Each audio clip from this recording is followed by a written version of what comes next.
crocodiles is that they're always perceived as cold, hard dinosaurs or mindless killing machines. But as you can see here, that is incredibly untrue because they are very devoted and protective mothers because they will fend off predators and put their lives on the line to defend their young, and even carrying their babies around in their mouths, which I think is absolutely sweet. And of course, another thing about crocodiles is that crocodiles, like all reptiles, are so-called cold-blooded, so they need the sun's warmth in order to get enough energy to be mobile. And one way they do it is by they lie out and absorb the sun's rays. And of course, the scales running along their backs are not just body armour. They also act like solar panels absorbing the rays of the sun, and underneath the skin, special capillaries carry the warm blood to the crocodile's core, and they have enough energy to be mobile. And another thing about crocodiles is, like in Africa, when there's a drought and it's too hot, what they do is they will dig out a burrow and then they will go in and just shut down their bodies and go to sleep for a whole year. And it's that nifty trick that is believed to have helped the crocodiles outlast the dinosaurs and survive the ice ages. But also, when you can go diving with crocodiles in Africa, probably the best place to do it is the Okavango Delta in southern Africa, in Botswana. But the rule is, when you're diving with crocodiles, you must get away from the surface as quickly as possible because the surface is the kill zone, so if you get away from the surface, you're safe. This is the range of the crocodiles. And now I'm going to show you all Africa's largest snake. It is the African rock python. Now, the African rock python is the largest snake in Africa. When I say the biggest, I mean a fully grown female can grow to be up to 6 meters long, and of course, inside the mouth they have dozens of needle-sharp teeth that all point backwards towards the throat. So once it's got a hold of its prey, it's not getting away. And also, they have special senses along the upper lip that can detect the heat from the moving muscles of their prey. Of course, while the python is sluggish on land, when they're in the water, they can move with incredible ease, and they can lie in the water, and they can stay there for hours, days, weeks, even months on end, waiting for a large animal to come down to the river to drink.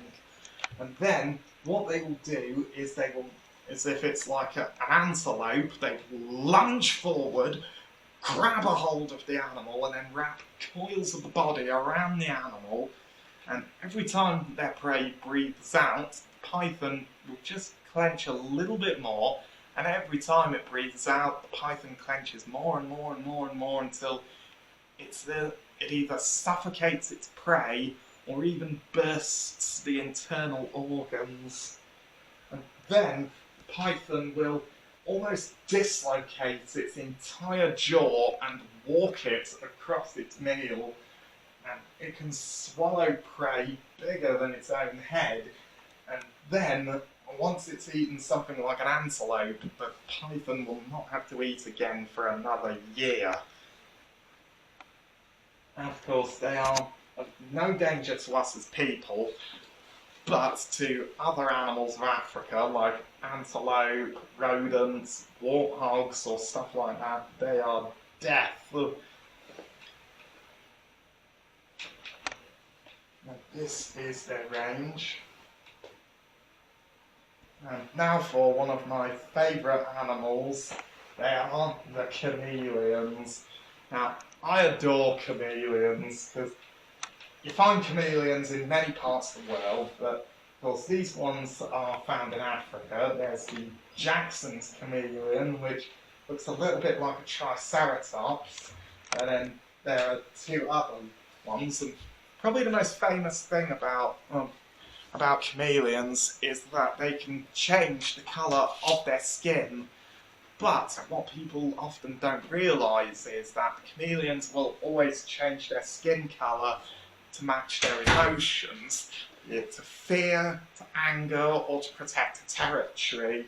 Now, to us, chameleons may look pretty, but as you can see right here, just like miniature dinosaurs, as you can see right here, just like miniature dinosaurs, when they get angry, they really show it. So, but also, chameleons have very, very unique vision. In fact, quite often you'll see their eyes sort of swiveling about in different directions because they have 360-degree vision, so they can have one eye looking to their right and the other looking to their left. But once they've actually found prey, they will zero in on it, and then that's when they use their ridiculously long tongue. And of course, the tongue can be longer than its body, has a sticky tip that can envelop an insect, and it can fire out in 1/125th of a second. So blink and you'd miss it. Of course, I've always loved chameleons. To me, they are some of the most beautiful creatures in the world. And of course, the Jackson's chameleon is probably one of my favourites, partly because it looks like a miniature triceratops.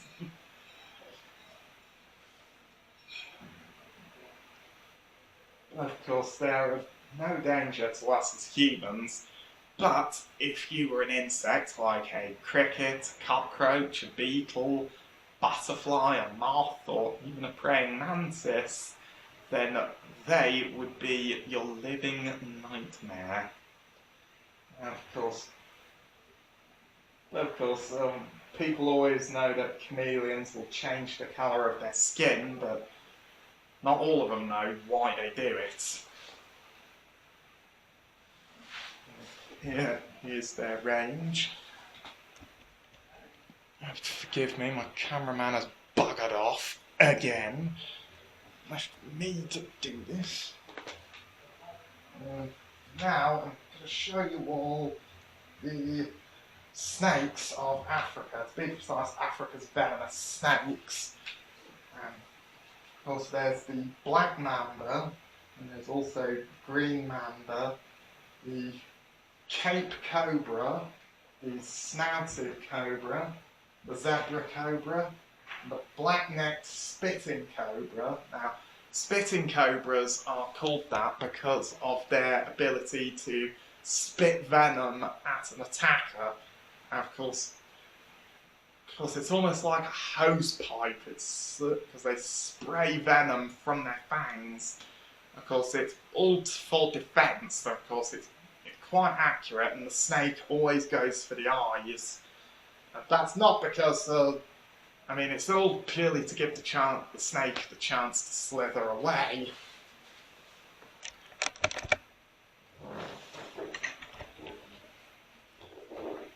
You'll have to forgive me for this.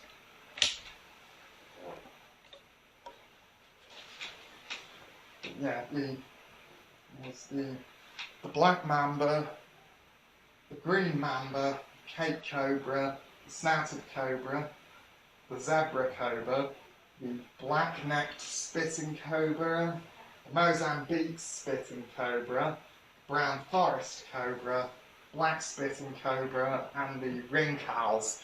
Now, the ringcals is actually a very, very interesting snake because quite often, if it's attacked, if being fast and aggressive and spitting venom at an attacker isn't enough to get rid of it, what the ringcals will do is play dead.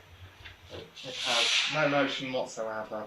And any animal that won't take dead prey, won't be interested, we'll leave it alone. Anything that will and gets it too close will get a nasty surprise and probably a bite. And that is a clever snake. Then there's the boomslang, and then female boomslang. Now, boomslangs are in a group of snakes called the colubrids. Now, boomslangs are unusual amongst the colubrids as being highly venomous and arboreal, which means they're found a lot of the time up in trees. And there's the southern vine viper, the gaboon viper, then the gaboon viper, then the puff adder. The puff adder is probably Africa's most feared snake. This is absolutely bloody typical. The puff adder is probably Africa's most feared snake. And then there's the Bibrons stiletto snake. Now, of course,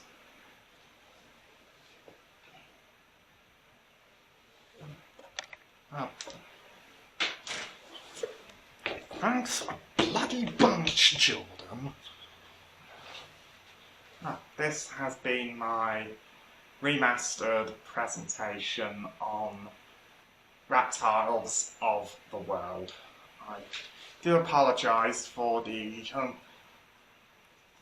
rubbish camera work towards the end. As I said, my cameraman, who was supposed to stay for the whole thing, buggered off at the last minute, like he always does at times like this, and so I do apologise for the camera work at the end, but if you did enjoy, please drop a comment down below, and also check out my other PowerPoint presentations that I've been remastering. As I said, I'm doing this with all of them. Thank you.